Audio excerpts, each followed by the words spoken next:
Professor জনাব আলামিন প্রফেসরের বড় ভাই, তার জানাজায় আমরা উপস্থিত হয়েছি।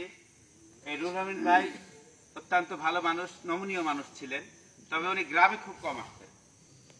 আজকে ওনার মৃতদেহ গ্রামে আসতে, কিন্তু উনি ঈদ পরবে কোনো ওকেশনে আসতেন, এছাড়া উনি গ্রামে বেশি আসতেন না।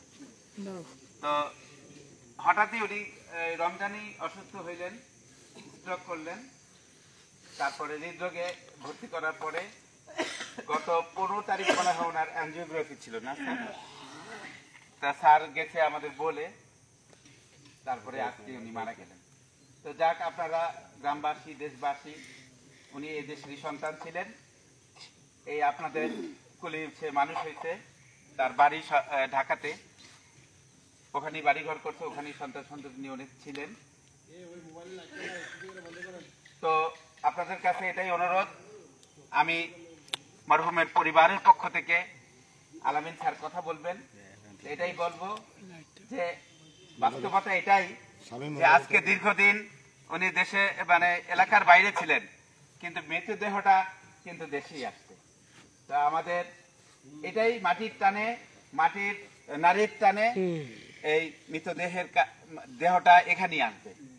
আর এই মাটির টানের কারণেই আমরা সব সময় এই গ্রামবাসী, দেশবাসী, সমাজবাসীর সাথে একসাথে কাজ করব, এই যেন চিরতরে এই শেষ বিদায়টা যেন হাসি মুখে আমরা সবাই এই মৃত ব্যক্তিকে দিতে পারি, এটাই হচ্ছে শেষ কথা। আর আলামিন স্যার একটু কথা বলবেন। ওনার বড় ছেলে আছে, ওনার এক ছেলে এক মেয়ে, ছেলে আসছেন, আপনাদের একটু দোয়া নেবেন এবং বাবার সম্পর্কে একটু কথা বলবেন, তারপর আলামিন স্যার কথা বলবেন ইনশাআল্লাহ।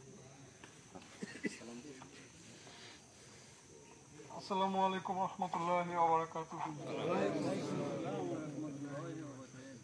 আমার আব্বু তার গ্রামকে খুবই ভালোবাসতো। আব্বু সবসময় বলতো যে আমি যদি মারা যাই আমাকে তোমরা গ্রামে জানাজা দিও। আমি জানতাম না, আজকে আম্মুর কাছে শুনলাম যে 5-10 বছর আগে বলছে যে আমি যদি কখনো মারা যাই আমাকে গ্রামেই তোমরা জানাজা দিও। তো আমি তো ছোট মানুষ, আমি আমার আব্বুর শেষ ইচ্ছাটাই পূরণ করলাম। আপনাদের কাছে এটাই বলা যে আমার আব্বুর উপরে কি আপনাদের কোনো অভিযোগ আছে? যদি আমার আব্বুর উপরে কোনো রাগ থেকে থাকেন, আল্লাহর ওয়াস্তে আপনারা মাফ করে দেন, কারণ আল্লাহ বলছে যে আল্লাহর ওয়াস্তে যে বলে তাকে সাথে সাথে তার এই কথা রাখতে হয়। নবী করিম সাল্লাল্লাহু আলাইহি ওয়াসাল্লাম এই বয়ান দিয়ে গিয়েছেন। আর কিছু বলার নাই। আর হচ্ছে আপনারা যদি কোনো পাওনা দাওনা কিছু থাকেন, আমার কাকু আছে, আমি তো সবসময় এখানে থাকি না, আমার কাকু ইনশাল্লাহ আছে, আমার ফুপিরা আছে ইনশাল্লাহ। যেহেতু আমার আব্বুকে এখানে কবর দিতেছি, অবশ্যই আমার এখানে আসা হবে সবসময়। কেউ যদি আমার আব্বুর থেকে 1 টাকা ঋণী থাকে, আমার আব্বু যদি কারো কাছে ঋণী থাকে, কেউ যদি পাওনাদার থাকে, অবশ্যই আমার কাকু, আমার ফ্যামিলি আছে এখানে, তারা যদি নাও দেয় তাও আপনি আমার সাথে যোগাযোগ করবেন, আমার কাছে আসবেন, ইনশাল্লাহ আমি আপনাদের সবার পাওনা লেনদেন পরিশোধ করে দিব। আর আপনারা সবাই খাস রহমতে আমার আব্বুর জন্য একটু দোয়া করবেন নামাজ পড়ে, যেন আমার আব্বু বেহেশত নসিব হয়।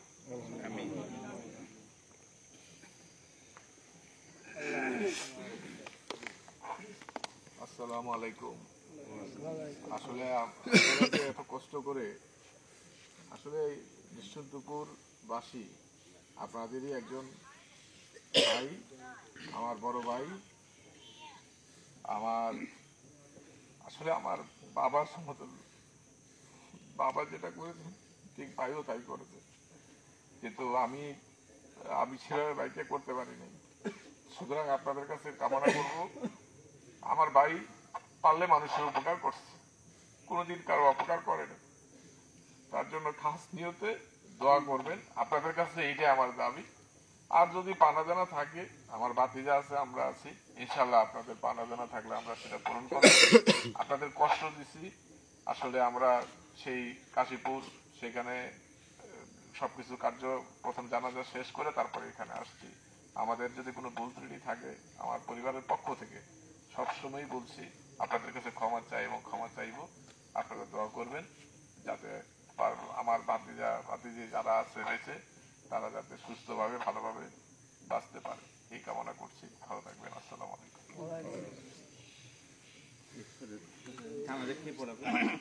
আমাদের মসজিদের যে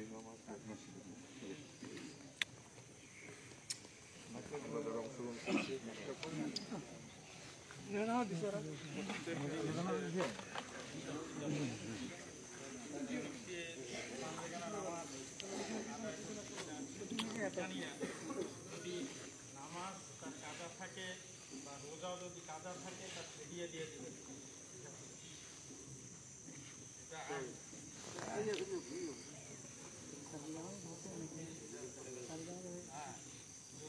নামাজ তার কাজা থাকে বা রোজা যদি কাজা থাকে রোজা এবং নামাজে দিয়ে হিসাব করে দিয়ে দিবে। জানাজার নামাজ অনেকদিন পর পর আসে, এদের নিয়ত অনেকের জানা থাকে না, জানা থাকলেও অনেক সময় ইয়াদ থাকে না, মনে থাকে না। এই জন্য আরবি নিয়তটা আগে বলি। এটা নাওয়াইতু আন উয়াজ্জিহা লিল্লাহি তাআলা আরবা তাকবীরাতি সালাতিল জানাজাতি ফারদুল কিফায়াতি আসসানাউ লিল্লাহি তাআলা ওয়াস-সালাতু আলান নাবিয়্যি ওয়াদ-দুআউ লিহাযাল মাইয়িত ইক্তাদাইতু বিহাযাল ইমাম মুতাওয়াজ্জিহান ইলা জিহাতিল কাবাতিশ শরীফাতি আল্লাহু আকবার। এটা হলো আরবি নিয়ত। বাংলা নিয়ত হচ্ছে যে সাইড তাকবীরের সাথে এই ফরজে কিফায়ার জানাজার নামাজ এই ইমামের পিছনে আদায় করতেছি আল্লাহু আকবার। এটা হলো বাংলায়। জানাজা একবার যেহেতু হয়েছে, আবার দ্বিতীয়বার জানাজার পরে লাশ দেখার কোনো আইন নাই, কোনো নিয়ম নাই, কোনো মাসালা নাই, হাদিস নেই। প্রত্যেকটা মাইয়িতের জানাজার পরেই তার জান্নাত এবং জাহান্নাম নির্ধারিত হয়েছে।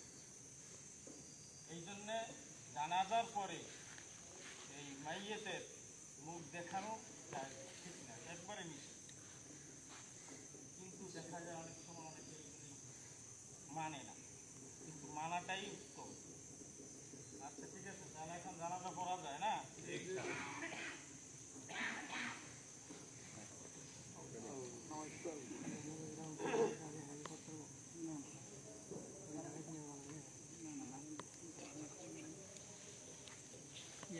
উনি